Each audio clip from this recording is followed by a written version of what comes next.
اللہ کی محبت دل میں ہوگی، اللہ سے نبھانا سیکھ لیں گے تو رشتوں سے نبھانا ہمارے لیے آسان ہو جائے گا۔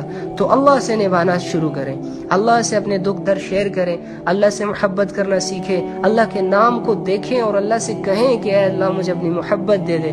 اللہ سے گڑ گڑا کے اس کی ذات کو مانگے، اس کی ذات کے یقین کو مانگے، اے اللہ یہ دل مردہ ہو گیا، اے اللہ اس کو زندہ کر دے۔ خدا کے بندو، یہ چلتی سانسوں میں ہی یہ کام ہے کرنے کے، مرنے کے بعد ایسے کام نہیں کر سکتے تم لوگ۔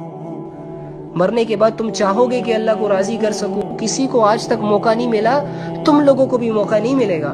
آج زندہ ہو، سانسیں لے رہے ہو، آکسیجن استعمال کر رہے ہو، چل پھر رہے ہو، اٹھ بیٹھ رہے ہو، کھا پی رہے ہو، خدا کے بندو تھوڑے سے لمحات اللہ کو دے دو، تھوڑے سے لمحات اللہ کو دے دو، تھوڑے سے لمحات اللہ کو دے دو۔ موبائلوں کو آف کر دو، ہر چیز سے خود کو کاٹ کر جانماز پہ آؤ، سجدہ کرو، دعا کے لیے ہاتھ اٹھاؤ اور اللہ سے کہو اے اللہ خود سے جوڑ دے، اے اللہ اپنی محبت دے دے، اے اللہ میں گمراہ ہوں، میں بکھرا ہوا ہوں، مجھے سمیٹ لے، میری ایک ہی زندگی ہے، اسے کسی مقصد کے لیے لگا دے۔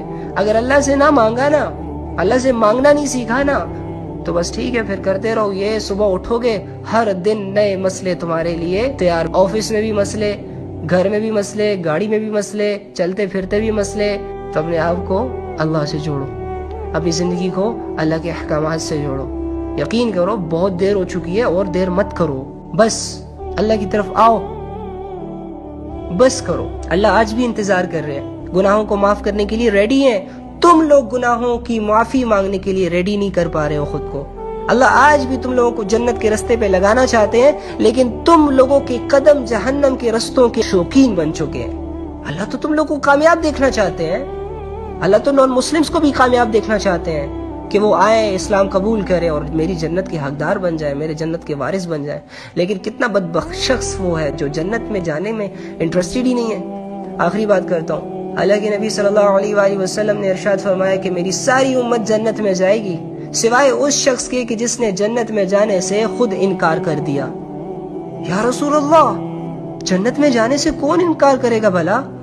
تو فرمایا کہ جس شخص نے میری اطاعت کی وہ تو جنت میں جائے گا، لیکن جس نے میری اطاعت نہ کی، جس نے میری نہ مانی، گویا وہ ایسا ہے جیسے اس نے جنت میں جانے سے ہی انکار کر دیا۔ تو آج نبی کی مانی جا رہی ہے؟ نہیں مانی جا رہی۔ نبی کہتا ہے قرآن کی تلاوت سنو، قرآن سے دل لگاؤ، لیکن میرا نوجوان کیا کر رہا ہے؟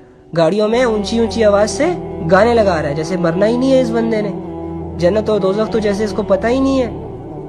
میرا نبی کہتا ہے والدین کے ساتھ اچھے سلوک، اچھے اخلاق، لیکن میرا نوجوان چاہے لڑکا ہے لڑکی ہے کیا کر رہے؟ والدین کو اونچی اونچی آواز سے پکارے جا رہے ہیں۔ آپ نہیں سمجھتے یہ مزاج ہے تو نبی کی نہیں مانی جا رہی نا، پھر یہ سمجھو کہ تم جنت میں جانے سے انکار کر رہے ہو۔ ہاں